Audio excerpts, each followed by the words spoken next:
Hello foodies, ఇవాళ chicken prepare చేస్తున్నానండి.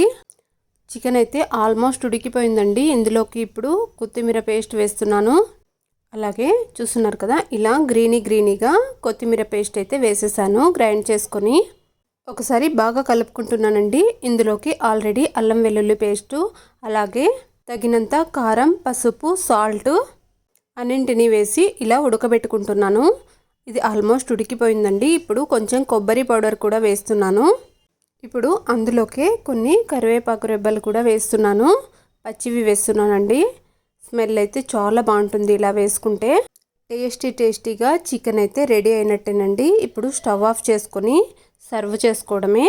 మీ ఇంట్లో మీరు సింపుల్గా ఎలా ప్రిపేర్ చేస్తారనేది చెప్పేయండి. అలాగే ఈ చికెన్ కర్రీ నచ్చితే మాత్రం లైక్ చేసి ఫ్రెండ్స్ అండ్ ఫ్యామిలీ మెంబర్స్కి షేర్ చేయడం మర్చిపోకండి. అలాగే సబ్స్క్రైబ్ కూడా చేసుకోండి.